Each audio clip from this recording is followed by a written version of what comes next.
علی بھائی پہلا سوال یہ ہے کہ جب دین کی خدمت کرنی ہوتی ہے، دین کا کام کرنا ہوتا ہے، تو گنجائشیں نکلتی رہتی ہیں کوئی نہ کوئی. جی ہاں جی. کچھ لوگ وہاں گنجائش نکال لیتے ہیں کہ خواتین کو بھی انٹرویو دے دیں. چلے اگر ساتھ بیٹھ کے نہ دیں تو آن لائن دے دیں. پہلے ایسا تھا کہ آن لائن تھا، پھر آہستہ آہستہ وہ ساتھ بھی بیٹھ کے.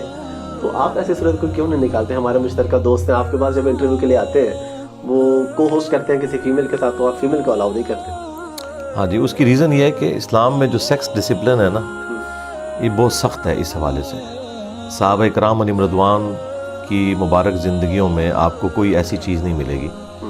رسول اللہ صلی اللہ علیہ وآلہ وسلم کی شخصیت ایک یونیک پرسنالٹی تھی. وہ امت کے باپ بھی تھے. النبی اولیٰ بالمؤمنین من انفسہم وازواجہ امہاتہم. نبی مومنین کی جانوں سے بڑھ کر ان پر حق رکھتے ہیں، اور نبی کی بیویاں امت کی مائیں ہیں. تو ان کا تو ہمارا ایک باپ اور اولاد والا رشتہ ہے روحانی اعتبار سے. پھر نبی صلی اللہ علیہ وآلہ وسلم کے پاس جو نالج تھا، اللہ تعالیٰ کی وحی کی تائید حاصل تھی، وہ انہی کا خاصہ تھا. لیکن نبی صلی اللہ علیہ وآلہ وسلم کی وفات کے بعد امہات المومنین نے آپ صلی اللہ علیہ وآلہ وسلم کی آئلی زندگی کو ٹرانسفر کیا، تو وہ بھی پردے کے اندر. یعنی سیدہ عائشہ ماں ہونے کے باوجود قرآن کے حکم کے تحت ان کا پردہ ہے امتیوں سے. حتیٰ کہ سورۃ الاحزاب میں آیا کہ آپ نے پردے میں جو لین دین کرنا ہے، اس میں اپنی آواز بھی ایسی نہیں ہونی چاہیے کہ کسی کے دل میں کوئی روگ ہے تو وہ غلط طرف غلط انٹینشن کے ساتھ جائے. ظاہر ہے کہ وہ ایک سیکس تو بڑا پوٹنٹ جذبہ ہے، آپ کو پتہ ہے. تو یہ تو ایک آنرری رشتہ ہے نا، تو یہاں تو چانسز ہیں کہ کوئی ڈیویٹ کر جائے.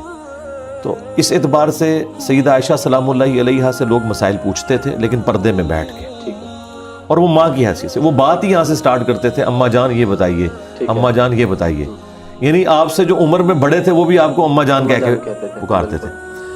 اس کے بعد یہ کوئی لیگیسی چلی نہیں آگے کہ تابعین نے کوئی درس لیے ہوں صحابیہ عورتوں سے، یا تابعیہ عورتوں سے تبع تابعین نے درس لیے ہوں. اس لیے میں تو ڈاکٹر فرحت ہاشمی ایک بہت بڑی آج کے دور کی اسکالر ہیں، اور قرآن کے حوالے سے ان کی بہت بڑی خدمت ہے. تو میں تو اسٹوڈنٹس کو کبھی یہ ریکمینڈ نہیں کرتا، میل اسٹوڈنٹس کو، کہ وہ ان کے درس سنیں، کیونکہ ان کے جو بولنے کا انداز ہے نا، اس طرح کے انداز کے ساتھ آپ مرد کے ساتھ گفتگو نہیں کر سکتے. یعنی جسے ایک تھوڑا لچھے دار انداز، یہ میں ان کے لیے نہیں استعمال کر رہا، میں ذرا آسان اردو میں سمجھانا چاہ رہا ہوں.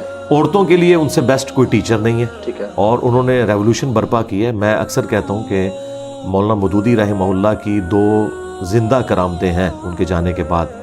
ایک ڈاکٹر اسرار صاحب رحمہ اللہ تعالی، جو اپنی ویڈیوز میں ابھی بھی زندہ ہے، اور دوسری فرحت ہاشمی. تو یہ یعنی 2 لوگوں نے قرآن کے حوالے سے وہ کام کیا جو صدیوں میں کسی نے نہیں کیا.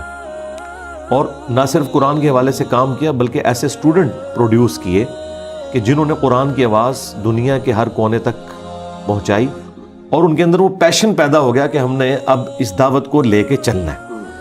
تو یہ جو آج کل علماء کا یہ والا سلسلہ شروع ہوا ہے نا جی، کہ جس میں یہ عورتوں کے ساتھ اس طریقے سے انٹریکشن کرتے ہیں، یہ انتہائی خطرناک ہے. اور میں یہ سمجھتا ہوں کہ یہ شیطان کا ایک بہت بڑا وار ہے علماء کو میلائن کرنے کے لیے. یہ آہستہ آہستہ وہ داخل ہوتا ہے نا. اب دیکھیں جامعہ ترمذی میں حدیث ہے، اور سنن نسائی الکبریٰ کے اندر موجود ہے. نبی علیہ السلام نے فرمایا کہ جہاں 2 اجنبی مرد و عورت ہوتے ہیں، تیسرا ان میں شیطان ہوتا ہے. اچھا، اس میں کوئی کہہ سکتا ہے کہ یہ تو ایک بالکل کوئی ایکسٹریم لیول پہ کوئی علیحدہ ہو جائے، جہاں پہ ایک پبلک گیدرنگ ہے، اس میں فرق نہیں پڑتا. لیکن بہرحال جب آپ 1 to 1 انٹریکشن کر رہے ہوتے ہیں انٹرویو میں، اور آنکھوں کا بھی انٹریکشن ہوتا ہے، تو یہی وہ چیز ہے جس کو منع کیا گیا نا سورہ النور کے اندر، کہ پہلے مومن مردوں کو حکم دیا گیا ہے کہ انہیں حکم دو اے نبی علیہ السلام اپنی نگاہوں کو نیچا رکھیں، اور مومنہ عورتوں سے کہو کہ اپنی نگاہوں کو نیچا رکھیں.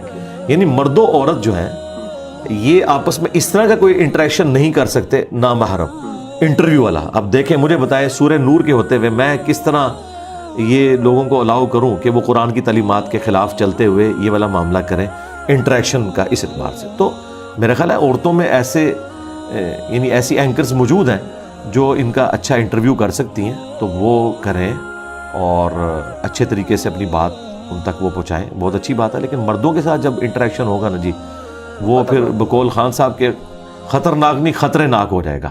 اور بات پھر آگے یعنی ایک اس طریقے سے اس میں شیطان داخل ہوتا ہے کہ باقی لوگ پھر جو باتیں کرتے ہیں اور پھر دل کا روگ جو ہے وہ بعض اوقات سامنے آنا شروع ہو جاتا ہے. ظاہر ہے شیطان تو ہر ایک بندے کے ساتھ اٹیچ ہے نا.